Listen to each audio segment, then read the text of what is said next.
Father MILON, Guy de Maupassant.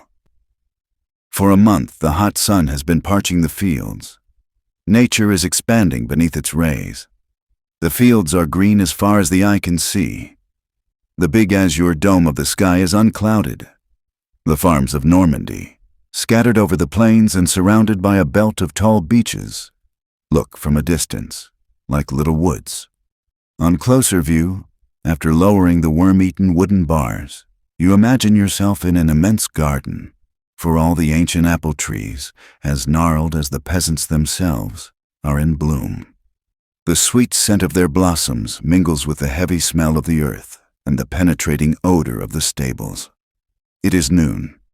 The family is eating under the shade of a pear tree planted in front of the door. Father, mother, the 4 children, and the help. 2 women and 3 men are all there. All are silent. The soup is eaten and then a dish of potatoes fried with bacon is brought on. From time to time, one of the women gets up and takes a pitcher down to the cellar to fetch more cider. The man, a big fellow about 40 years old, is watching a grapevine, still bare, which is winding and twisting like a snake along the side of the house. At last he says, "Father's vine is budding early this year. Perhaps we may get something from it." The woman then turns round and looks, without saying a word. This vine is planted on the spot where their father had been shot. It was during the War of 1870. The Prussians were occupying the whole country. General Faidherbe, with the Northern Division of the army, was opposing them. The Prussians had established their headquarters at this farm. The old farmer to whom it belonged, Father Pierre MILON, had received and quartered them to the best of his ability. For a month, the German vanguard had been in this village. The French remained motionless, 10 leagues away, and yet, every night, some of the Uhlans disappeared. Of all the isolated scouts, of all those who were sent to the outposts, in groups of not more than 3, not one ever returned. They were picked up the next morning in a field or in a ditch. Even their horses were found along the roads with their throats cut. These murders seemed to be done by the same men who could never be found. The country was terrorized. Farmers were shot on suspicion. Women were imprisoned. Children were frightened in order to try and obtain information. Nothing could be ascertained. But one morning, Father MILON was found stretched out in the barn, with a sword gash across his face. 2 Uhlans were found dead about 1.5 miles from the farm. One of them was still holding his bloody sword in his hand. He had fought, tried to defend himself. A court-martial was immediately held in the open air in front of the farm. The old man was brought before it. He was 68 years old, small, thin, bent, with 2 big hands resembling the claws of a crab. His colorless hair was sparse and thin, like the down of a young duck, allowing patches of his scalp to be seen. The brown and wrinkled skin of his neck showed big veins which disappeared behind his jaws and came out again at the temples. He had the reputation of being miserly and hard to deal with. They stood him up between 4 soldiers in front of the kitchen table, which had been dragged outside. 5 officers and the colonel seated themselves opposite him. The colonel spoke in French. "Father MILON, since we have been here, we have only had praise for you. You have always been obliging and even attentive to us. But today a terrible accusation is hanging over you, and you must clear the matter up. How did you receive that wound on your face?" The peasant answered nothing. The colonel continued, "Your silence accuses you, Father MILON. But I want you to answer me. Do you understand? Do you know who killed the 2 Uhlans who were found this morning near Calvaire?" The old man answered clearly, "I did." The colonel, surprised, was silent for a minute, looking straight at the prisoner. Father MILON stood impassive, with the stupid look of the peasant, his eyes lowered as though he were talking to the priest. Just one thing betrayed an uneasy mind. He was continually swallowing his saliva with a visible effort, as though his throat were terribly contracted. The man's family, his son Jean, his daughter-in-law, and his 2 grandchildren were standing a few feet behind him, bewildered and affrighted. The colonel went on.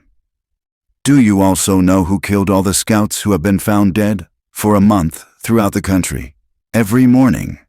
The old man answered with the same stupid look. "I did." "You killed them all?" "Uh-huh, I did." "You alone? All alone?" "Uh-huh." "Tell me how you did it." This time the man seemed moved. The necessity for talking any length of time annoyed him visibly. He stammered, "I don't know, I simply did it." The colonel continued, "I warn you that you will have to tell me everything. You might as well make up your mind right away. How did you begin?" The man cast a troubled look toward his family, standing close behind him. He hesitated a minute longer, and then suddenly made up his mind to obey the order. "I was coming home one night at about 10 o'clock, the night after you got here. You and your soldiers had taken more than 50 ecus worth of forage from me, as well as a cow and 2 sheep. I said to myself, as much as they take from you, just so much will you make them pay back. And then I had other things on my mind, which I will tell you. Just then I noticed one of your soldiers who was smoking his pipe by the ditch behind the barn. I went and got my scythe and crept up slowly behind him, so that he couldn't hear me, and I cut his head off with one single blow, just as I would a blade of grass, before he could say boo. If you should look at the bottom of the pond, you will find him tied up in a potato sack with a stone fastened to it. I got an idea. I took all his clothes, from his boots to his cap, and hid them away in the little wood behind the yard." The old man stopped. The officers remained speechless, looking at each other. The questioning began again, and this is what they learned. Once this murder committed, the man had lived with this one thought: kill the Prussians. He hated them with the blind, fierce hate of the greedy yet patriotic peasant. He had his ideas, he said. He waited several days. He was allowed to go and come as he pleased, because he had shown himself so humble, submissive, and obliging to the invaders. Each night he saw the outposts leave.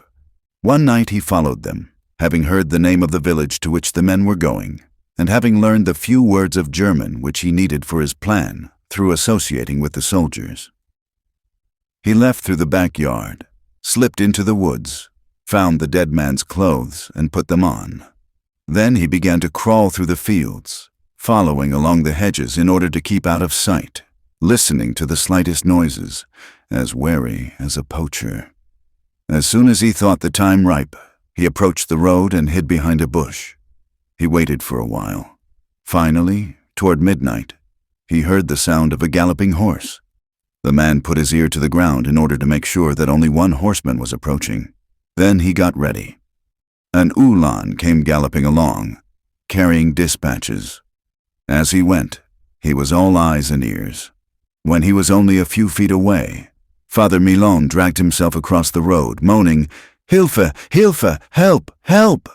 The horseman stopped, and recognizing a German, he thought he was wounded and dismounted, coming nearer without any suspicion. And just as he was leaning over the unknown man, he received in the pit of his stomach a heavy thrust from the long curved blade of the saber. He dropped without suffering pain, quivering only in the final throes. Then the farmer, radiant with the silent joy of an old peasant, got up again and, for his own pleasure, cut the dead man's throat. He then dragged the body to the ditch and threw it in. The horse quietly awaited its master. Father MILON mounted him and started galloping across the plains. About an hour later, he noticed 2 more Uhlans who were returning home, side by side. He rode straight for them, once more crying, "Hilfe! Hilfe!" The Prussians, recognizing the uniform, let him approach without distrust. The old man passed between them like a cannonball, felling them both, one with his saber and the other with a revolver. Then he killed the horses, German horses. After that, he quickly returned to the woods and hid one of the horses. He left his uniform there and again put on his old clothes. Then, going back into bed, he slept until morning. For 4 days he did not go out, waiting for the inquest to be terminated. But on the 5th day he went out again and killed 2 more soldiers by the same stratagem. From that time on he did not stop.